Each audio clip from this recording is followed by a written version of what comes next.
Welcome, friends and collectors. Thank you for joining me for an all-new episode of Diecast Emporium. In today's video, we're going to take a look at the latest offering from Diecast Masters. This is the 1/50th scale Highline Series Caterpillar MH3040 wheeled material handler. This is an adult diecast scale model replica. These are not in any way, shape, or form meant to be children's toys, so please do not buy these for your child.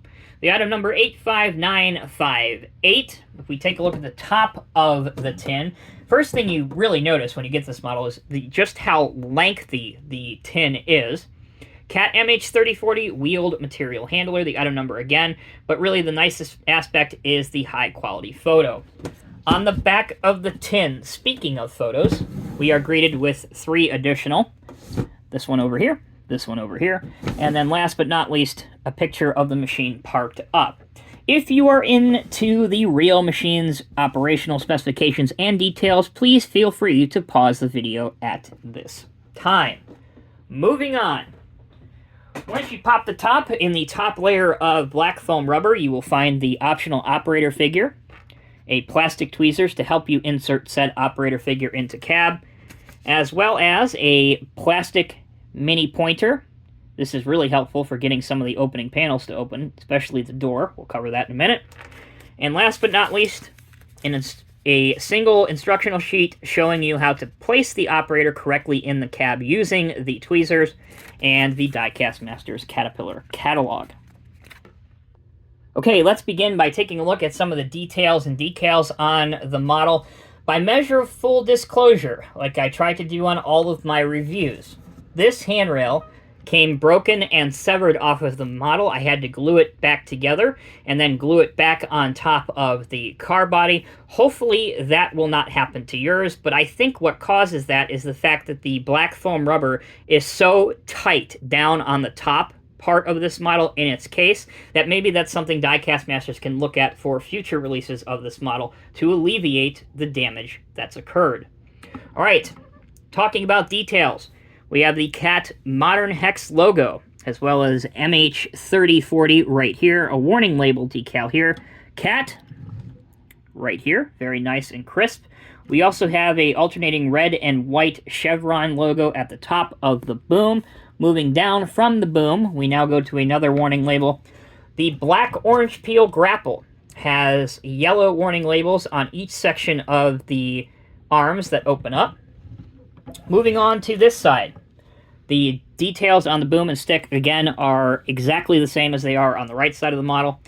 At the top of the cab, we can make out MH3040 and the Cat logo here. Finally, there is another decal here where the stairs are, which is, again, perhaps a tie-down point decal or a warning label. It's a little bit difficult to make out as it is so small.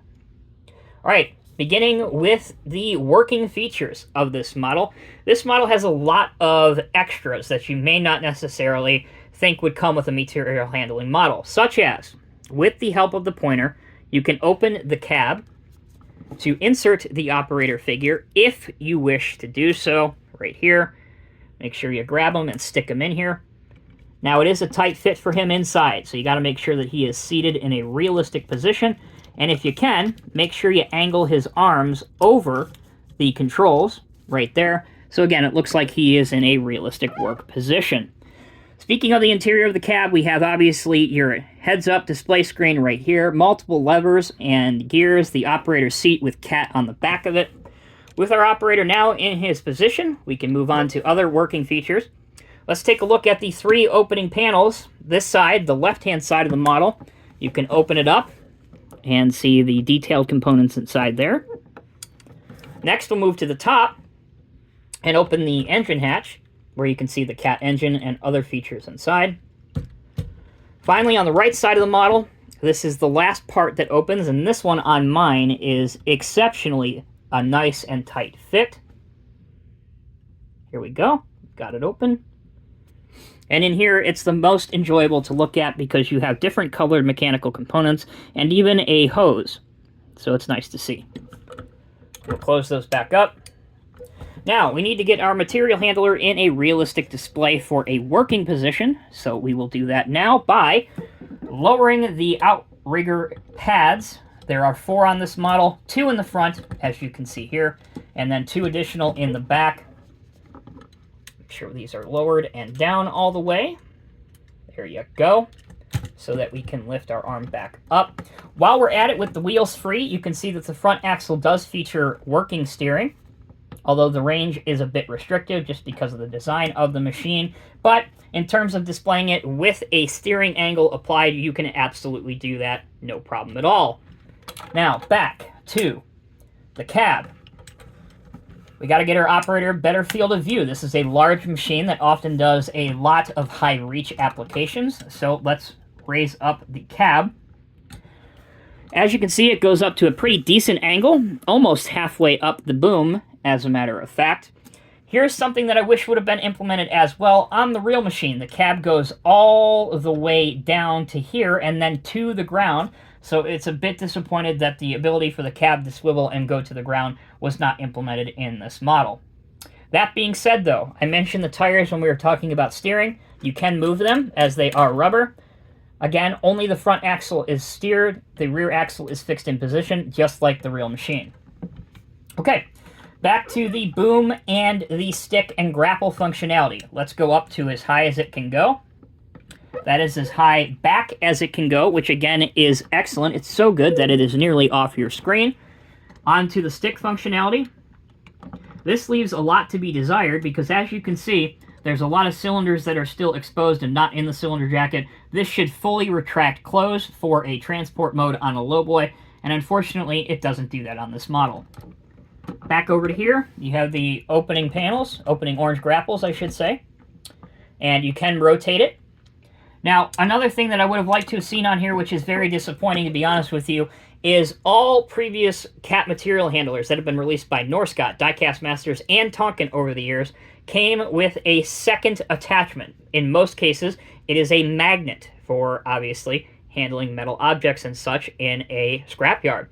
This one only comes with the orange peel grapple, which does fully open and fully retract, but you cannot remove it without drilling out this black rivet and completely ruining the value of your model.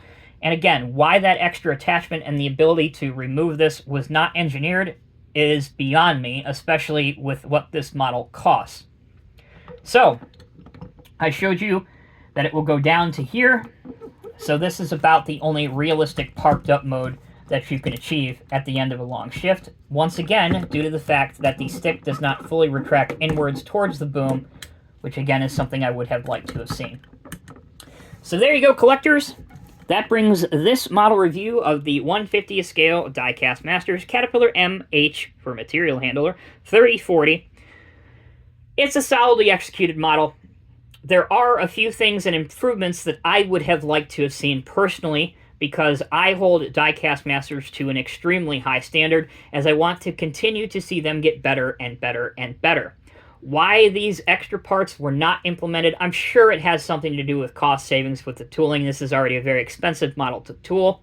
But again, when you're paying close to $230 US for this model, it would have been very easy to include an extra attachment, a removable attachment, and perhaps re-engineer the cab so that it does touch the ground to mimic the functions of the real machine. Those are my opinions. I'd love to hear yours. This model is available now from both your authorized Diecast Masters dealer and the Caterpillar dealership, which is actually where I picked up this model from. Thank you all so much for watching. Until next time, take care, be well. I'll see you in the next review.